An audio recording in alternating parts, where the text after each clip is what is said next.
축복해 주시면 감사하겠습니다. 오늘 시간을 앞당겨 하나님의 약속을 바라보라 라는 제목으로 전도서 3장과 또 12장, 히브리서 11장 말씀 묵상하도록 하겠습니다. 히브리서에서는 믿음이 무엇인가에 대해 질문을 하고 정확하게 정의를 이렇게 내리고 있습니다. 믿음은 바라는 것들의 실상이요 보지 못하는 것들의 증거니 선진들이 이로써 증거를 얻었느니라. 또 이렇게도 이야기하고 있습니다. 믿음이 없이는 하나님을 기쁘시게 하지 못하나니 하나님께 나아가는 자는 반드시 그가 계신 것과 그가 자기를 찾는 자들에게 상 주시는 이심을 믿어야 할지니라. 자, 믿음은 바라는 것들의 실상이다, 보지 못하는 것들의 증거다라고 이야기하고 있습니다. 믿음이 무엇이냐? 시간을 앞당겨서 미리 그 하나님의 약속을 바라보는 것, 거기에 그치지 않고 후에 벌어질 일들을 미리 앞당겨 마치 현실인 것처럼 여기며 행동하는 것이 믿음이다라고 히브리서는 이야기하고 있다는 것입니다. 오늘 우리도 시간을 앞당겨서 하나님의 약속을 바라보며 거기에 그치지 않고 미래에 있어질 일들을 미리 앞당겨서 그것이 마치 현실인 것처럼 우리가 행동하며 나가는 신실한 주의 백성 되시길 축원합니다. 근데 도대체 이 전도서의 말씀, 이 히브리서의 말씀이 이 삶의 문제로 고민하고 있는 나에게 무슨 의미가 있단 말이냐? 아니, 도대체 이 말씀이 이 진로의 문제로, 결혼의 문제로 머리 아픈 나에게 무슨 연관이 있단 말이냐?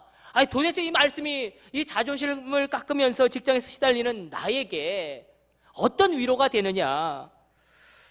하나님이 도대체 나에게 이 말씀을 통하여 무엇을 가르치시고 말씀하시기를 원하시는가?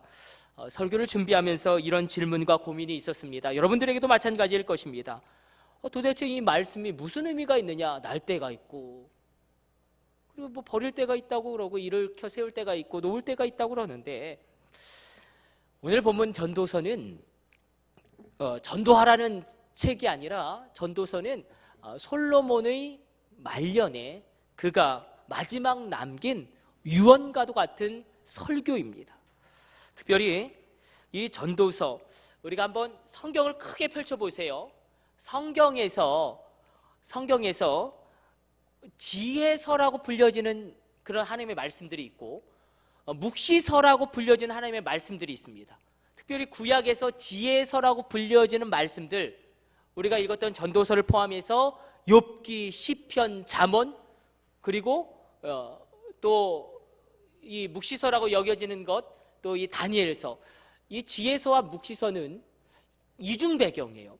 그러니까 이 쓰여진 시대의 배경이 있고요.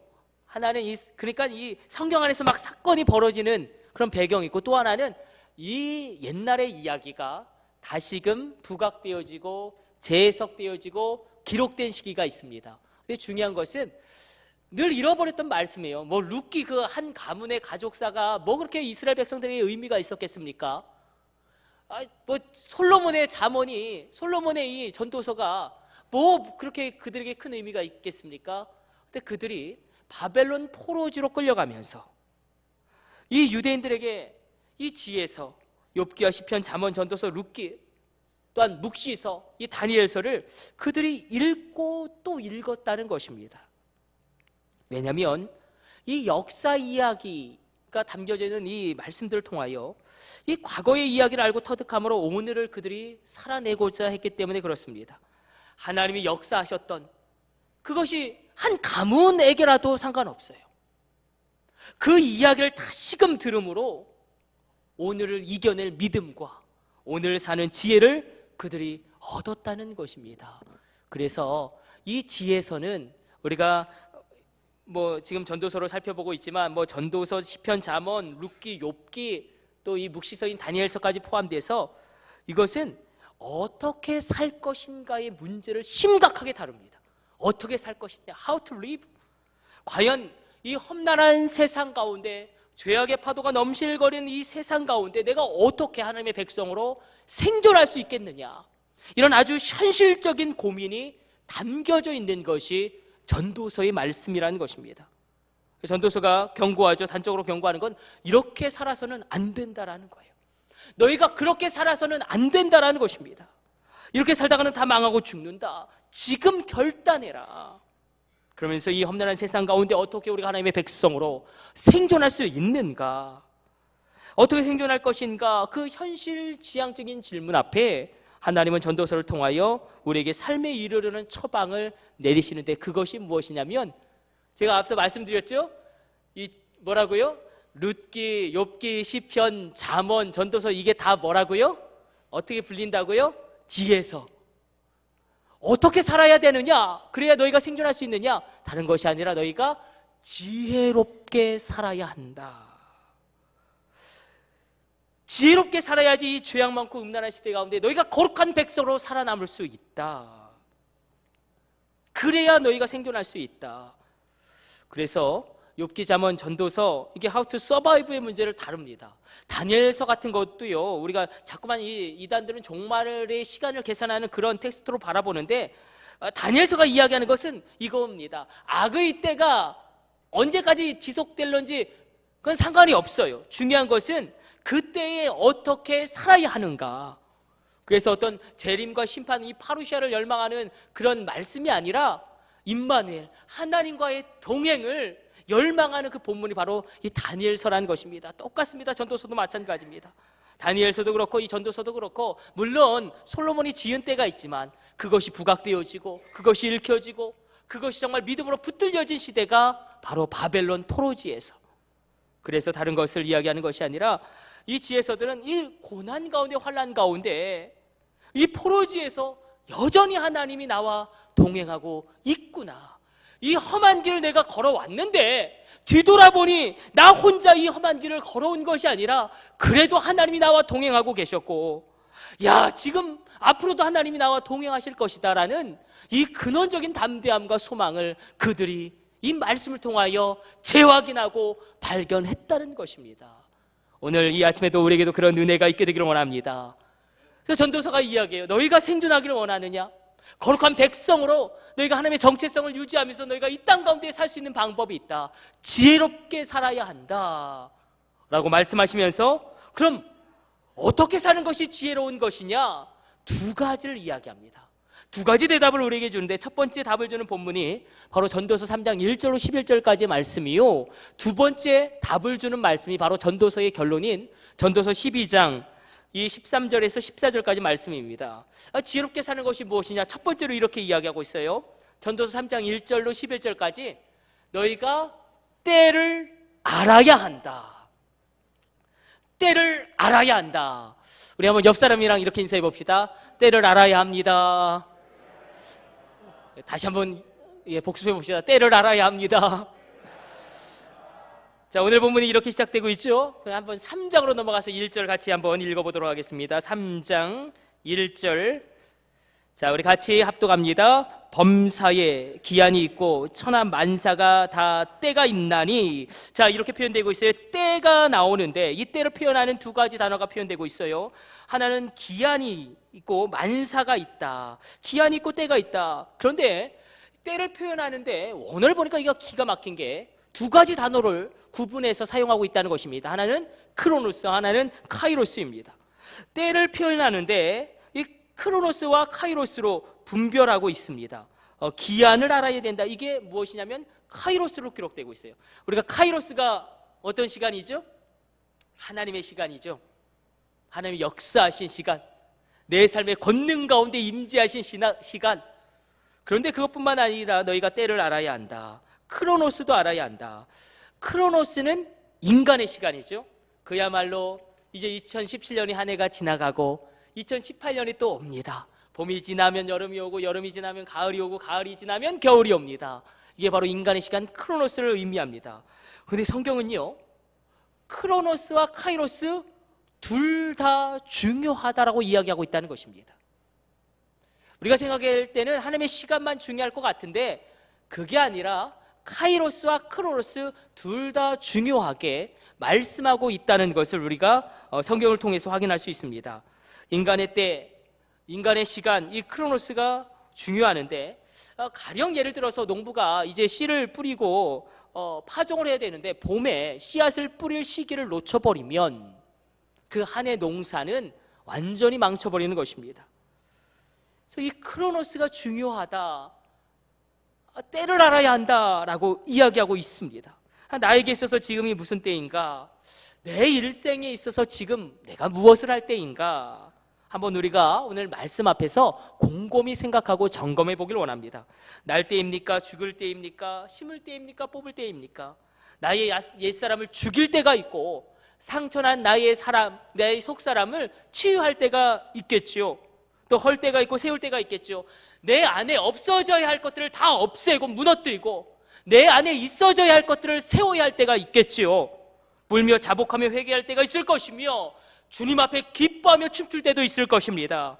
돌을 던질 때가 있을 것이고 던지는 돌을 다시금 거둬들일 때도 있을 것입니다.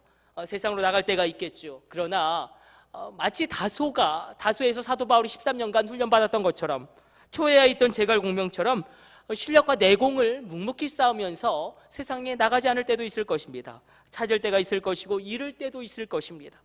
지킬 때가 있고 버릴 때가 있을 것이고 심지어는 이런 표현도 나오죠. 너희가 전쟁할 때도 있다. 평화할 때도 있다. 여러분 한번 잘 분별해 보세요. 지금 내가 악한 사단과 영적인 전쟁을 벌여야 할 때인가? 아니면 내 옆에 있는 가족들과 화평해야 할 때인가? 나의 아내와 나의 남편과 평화해야 할 때인가? 여러분들은 어떠십니까? 지금이 무엇을 할 때인 것처럼 느껴지십니까? 중요한 것이 있습니다. 분명한 것이 있습니다. 무엇을 할 때인지는 각자마다 다 다를 것이지만 분명한 것은 우리 모두가 2017년 12월 31일 반드시 해야 할 것이 있습니다. 그것이 무엇이냐면 제가 한번 그림으로 답해 볼게요. 한번 사진 좀 띄워주세요. 여러분 철새들은 어디로 향해야 되는지 방향을 정확하게 알고 동료들과 함께 한 가지 목표를 향해서만 나아갑니다. 우리가 해야 할 것은 다 다를 수 있겠지만 오늘 우리가 분명하게 해야 할 한 가지 일은 바로 2018년도 우리가 어디로 나가야 할지, 내가 어디로 나가야 할지, 우리 가정이 나가야 할 방향을 설정하고 무엇을 향하여 뛰고 달려야 할지 그 목표를 세우는 그 분명한 삶이 우리 가운데 있어야 한다는 것입니다. 그래서 오늘 이제 12시간 후면 우리가 송구영신 예배를 드리는데 여러분 지금부터 고민해야 되지 않겠습니까? 우리가 송구영신 예배 때 적잖아요. 2018년도 한 해 나아갈 방향과 목표 그리고 기도 제목을 적지 않습니까? 우리가 이것을 오늘 해야 합니다. 이것이 바로 인간의 때를 너희가 알아야 한다, 분별하는 지혜를 가지라 주님이 말씀하십니다. 그렇다면 카이로스는 무엇인가? 하나님의 때가 있다는데 먼저 우리가 하나님의 때를 인간은 알 수 없다라는 11절의 말씀 한번 읽고 오늘 말씀 계속 풀어나가 보도록 하겠습니다. 11절 말씀 찾았으면 아멘. 같이 합독합니다. 그러나 하나님이 하시는 일의 시종을 사람으로 측량할 수 없게 하셨도다. 뭐라고 말씀하시냐면 이게 3장 11절이에요. 3장 11절. 3장 11절. 뭐라고 말씀하시냐면 하나님의 때를 인간은 알 수 없다라고 이야기하고 있습니다. 하나님의 때 카이로스는 우리의 인식의 대상이 아니라는 것입니다. 그건 기다림의 대상이라는 거예요. 내 삶에 하나님의 때가 분명히 있습니다. 그 때를 기다려야 할 때가 있다는 것입니다. 예를 들어서 모세는 미디안 광야에서 40년간 하나님의 때를 기다렸습니다. 그렇게 그는 훈련받았습니다. 바울은 어떠합니까? 나는 내가 핍박하는 예수라 그 말씀 한 구절에 다메섹에서 그가 거꾸러지고 그의 눈에서 비늘이 떨어집니다. 그는 아라비아 광야에서 3년 동안 경건의 연습을 쌓습니다. 이 정도면 됐겠지, 하나님의 때가 왔겠지, 예루살렘에 가서 복음을 증거하려고 하는데 근데 문제가 일어나죠. 유대인들이 사도 바울을 죽이려고 하고 초대교회 예루살렘 성도들이 저 사도 바울 쟤는 사도가 될 수 없다, 우리를 죽이고 핍박하던 원수가 아니냐. 사도 바울을 거부합니다. 결국 그는 그의 고향 다소로 낙향합니다. 다소에서 바울은 무려 13년간 하나님의 때를 기다려야 했습니다. 우리는 자꾸 바울의 또 다른 시간 다소에서의 13년을 간혹 잘 잊어버립니다. 여러분 한번 생각해 보십시오. 총망받던 한 젊은이가 낙향에서 13년간 그 고향에 있었습니다. 그러나 그때는 하나님의 때를 기다리는 시간이고, 그 시간을 겪은 후에야, 그렇게 훈련받은 이후에야 우리는 비로소 우리가 아는 사도 바울을 만나게 됩니다. 그 시간이 없었다면 우리에게 로마서가 올 수 없었을 것입니다. 다소에서의 13년의 훈련의 기간이 없었다면 우리에게 갈라디아서도, 로마서도, 빌립보서도 우리에게 올 수 없었을 것입니다. 하나님의 때, 인간의 때도 시간을 요구하거늘 씨를 뿌리면 이게 시간이 지나야 결실이 되고 열매를 맺는 것처럼 인간의 때도 시간을 요구하거늘 하물며 하나님의 때가 어찌 시간을 요구하지 않겠습니까? 혹시 하나님의 때를 기다리고 계십니까? 이 고난이 너무나 심각하게 느껴지십니까? 전도서를 보면, 그래서 얼핏 보면 허무주의의 그림자가 강하죠. 계속 이야기하잖아요. 헛되고 헛되니 헛되고 헛되도다, 끊임없이 헛되다라고 이야기합니다. 그런데 성경은 절대 허무주의를 주장하지도 않고 가르치지도 않습니다. 전도서가 이야기하는 것은 하나님이 없을 때에 모든 것이 얼마나 허무해질 수 있는지 그것을 경고하고 있습니다. 왜 그렇습니까? 우리는 죽습니다. 우리에게는 하나님의 때, 우리의 죽음이라는 카이로스의 시간이 있습니다. 모든 사람들은 죽는다는 사실을 외면하기를 원하고 그 죽음을 항상 부자연스럽고 불공평한 것으로 받아들입니다. 그래서 죽음을 아주 내 생각에서 멀리 밀어놓지만, 나에게 마치 그것이 일어나지 않을 것처럼 여기지만, 그러나 분명한 것은 어느 날 우리의 심장은 더 이상 뛰지 않을 것입니다. 그러나 우리가 소망을 품는 것은 우리의 주님이 영원하신 아버지 되심을 믿으시길 축원합니다. 예수의 죽음이 내 죽음이요 예수의 부활이 내 부활이기 때문에 나의 옛사람이 예수와 함께 죽고 나 또한 예수와 함께 부활한다는 것입니다. 그래서 우리에게 영원하신 주님이 우리에게 영혼을 주십니다. 11절로 이렇게 외치고 있죠. 하나님이 지은 것을, 모든 것을 지으시되 때를 따라 아름답게 하셨고 또 사람에게는 영혼을 사모하는 마음을 주셨느니라. 전도서의 외침은 인생이 헛되고 헛되고 헛되고 헛되도다, 그렇게 끝나는 것이 아니라 영원하신 하나님을 경외할 때에, 그분을 인정할 때에, 그분과 동행할 때에 이 허물을 이길 수 있고 삶의 분명한 의미를 찾을 수 있다라고 우리에게 말씀으로 도전하고 있는 것입니다. 다른 것은 다 잊어버리셔도 이것만큼은 꼭 기억했으면 좋겠습니다. 우리가 영원하신 하나님과 어떻게 동행합니까? 다른 것이 아니죠. 하나님의 말씀과 동행하는 것입니다. 하나님의 말씀과 함께 내 인생을 걸어가는 것입니다. 우리 한번 조금만 더 깊어져 보죠. 여기서 그러면 하나님의 때가 있다는데, 그 때를 기다려야 한다는데, 그러면 그냥 우리가 수수방관하고 앉아만 있어야 하는가? 여러분, 웨슬리가 평생 싸웠던 사람들이 정적주의자들입니다. 정적주의자들은 하나님의 영광이 임할 것을 기다리면서 아무것도 하지 않자, 아무것도 하지 말자라는 사람들이었어요. 여러분, 성경은 정적주의가 아닙니다. 성경은 운명론을 주장하지도 않고 윤회론을 이야기하지도 않습니다. 하나님은 지금도 여전히 나를 위해 일하고 계시고 나를 위해 구원의 역사를 이루어가고 계심을 믿으시길 축원합니다. 그러나 하나님의 때가 있으면 우리는 그 때를 기다리고, 하나님의 때에 하나님의 방법으로 하나님이 이루실 것이니까 나는 그냥 가만히 있어야겠다, 그냥 수수방관하고 있는 것이 분별의 지혜가 아니라, 지금 이야기하고 있는 것은 무엇이냐면, 여러분 오늘 본문 말씀 잘 보십시오. 다 동사로 표현되고 있어요. 3장의 말씀을 잘 보세요. 동사로 꽉 차 있습니다. 무엇을 의미하냐면 우리에게는 분별의 지혜가 필요하다는 것입니다. 인간이 할 일 크로노스가 있고 하나님이 하실 일 카이로스가 있다는 것입니다. 이게 누구의 전쟁인지를 우리가 분별해야 됩니다. 내가 힘쓸 일이 있죠. 내가 힘쓸 일, 그것이 바로 크로노스입니다. 나 하나님께 내가 맡길 일이 있어요. 이 두 가지가 잘 구분되어지시길 주님의 이름으로 축복합니다. 내가 힘쓸 일이 있고 내가 하나님께 맡길 일이 있습니다. 그 분별의 지혜를 너희가 얻어야 한다라고 성경은 우리에게 이야기하고 있습니다. 그럼 우리가 다시 한번 오늘 말씀 한번 살펴보기를 원합니다. 오늘 본문, 근데 우리가 또 다른 난제를 만나게 되는데, 그럼 내가 당한 고난, 그건 무엇이냐? 그것도 하나님의 뜻이냐? 거기도 무슨 하나님의 섭리와 의미가 있느냐? 만약에 우리의 생이 죽음으로만 끝난다면 우리가 당하는 고난과 실패는 그저 고난과 실패일 뿐일 것입니다. 그런데 오늘 본문 전도서 3장을 한번 잘 보십시오. 한번 전도서 3장을 가서 눈으로 한번 이렇게 한번 다 훑어보세요. 전도서 3장 아주 놀라운 게 있는데 성공할 때와 실패할 때를 나누고 있어요. 이분법적으로 딱 나누고 있는데 더 놀라운 것은 무엇이냐면 성공과 실패를 같이 중립적으로 여기고 있다는 것입니다.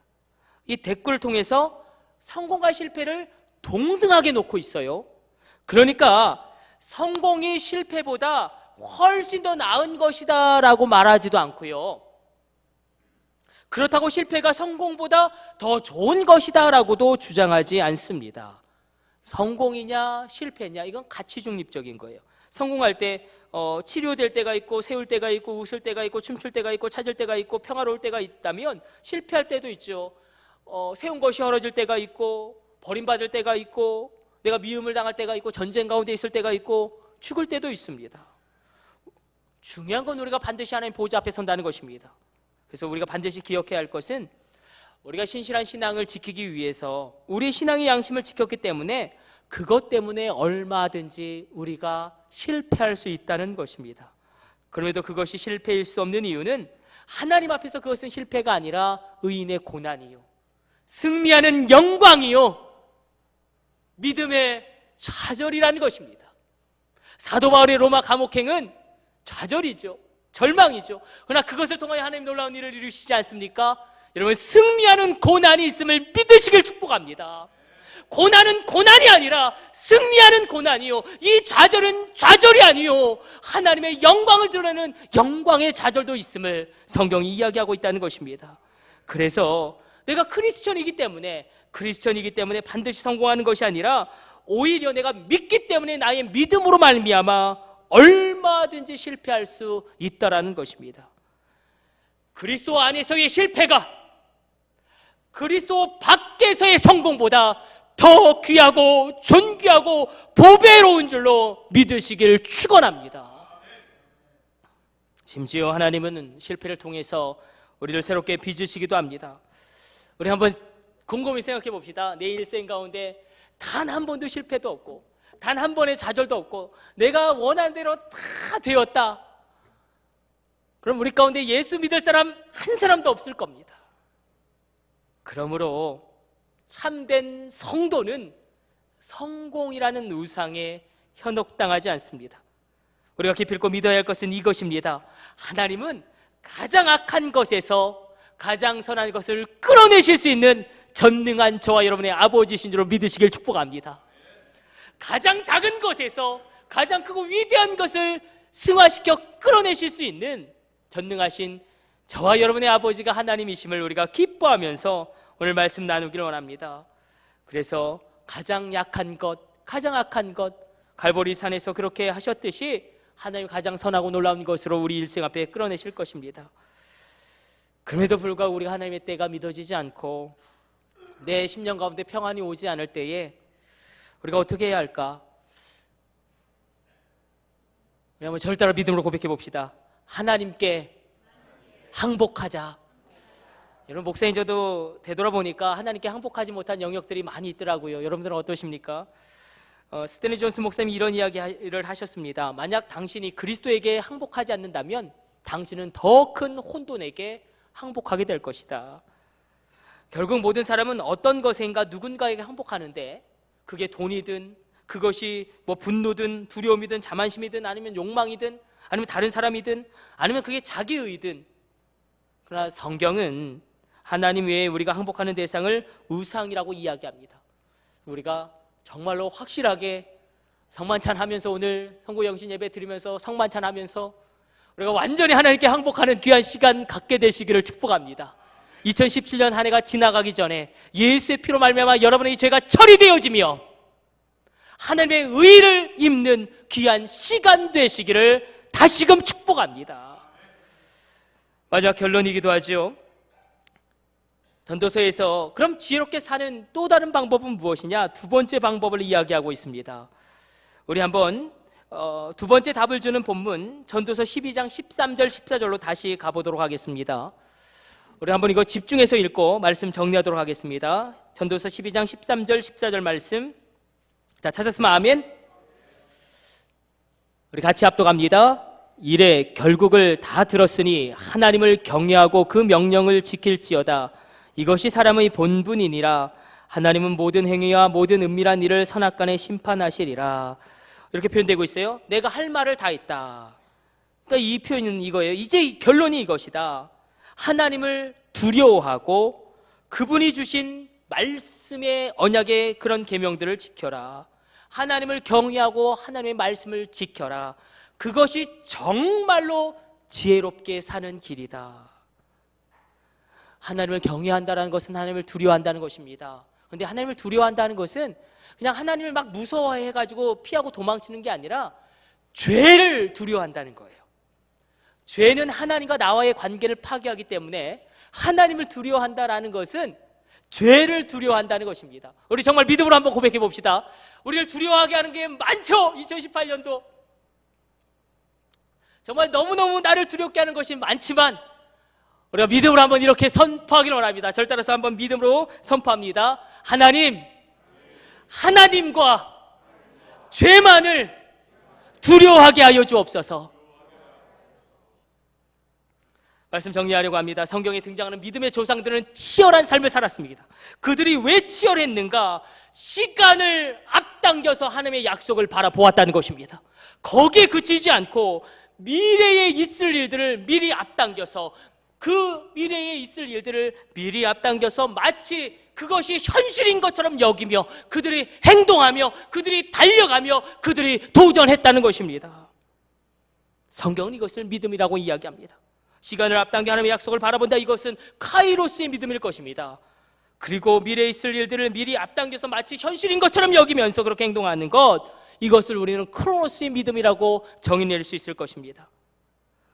저는 마지막으로 요셉의 이야기를 나누고 말씀을 마치려고 합니다. 요셉은 이렇게 유언을 하는데, 성경에서 놀랍게 히브리서 11장은 믿음의 사람들을 증언하는데 요셉이 잘한 게 참 많지 않습니까? 고대 근동을 기근으로부터 구원하고 놀라운 일을 이루었는데 하나님이 칭찬하는 게 무엇이냐면 요셉이 잘한 게 하나 있답니다. 그것보다 더 인정받는 게 있어요. 그게 무엇이냐면 유언을 잘했답니다. 뭐라고 표현되고 있냐면 이렇게 표현하고 있어요. 하나님 바라보는 관점이에요. 믿음으로 요셉은 임종시에 이스라엘 자손들이 떠날 것을 말하고 또 자기 뼈를 위하여 명하였으니, 요셉은 하나님께서 하나님의 때에 하나님의 방법으로 약속의 땅으로 이스라엘 백성들 다시 데려가실 것을 굳게 믿었습니다. 이게 요셉의 카이로스의 믿음이에요. 거기에 그치는 것이 아니라 400년 후에 벌어질 일이에요. 정확하게는 430년 후에 일어날 그 출애굽의 역사를 미리 앞당겨서 끌어와서 그것을 바라보면서 마치 그것이 현실에서 일어나는 것처럼 여기고 자기의 입술을 열어 자기의 온몸을 다하여 이스라엘 12지파에게 명령하고 유언합니다. 너희는 반드시 애굽을 떠나 가나안 땅으로 들어가야 한다. 그리고 그 땅에 들어갈 때에 반드시 나의 뼈를 가져다가 거기에 장사하거라. 이것이 요셉의 크로노스의 믿음이지 않겠습니까? 어떻게 살아야 합니까? 어떻게 존재해야 합니까? 성경은 지혜롭게 살라고 우리에게 권면합니다. 지혜롭게 산다는 것은 결국 하나님의 때 카이로스와 인간의 때, 나의 때 크로노스를 분별하는 것입니다. 내가 힘쓸 일과 하나님께 맡길 일을 분별하는 것, 그리고 하나님의 말씀을 지켜 행하는 그런 놀라운 은혜의 역사가 우리 가운데 있게 되기를 원합니다. 우리 잠깐만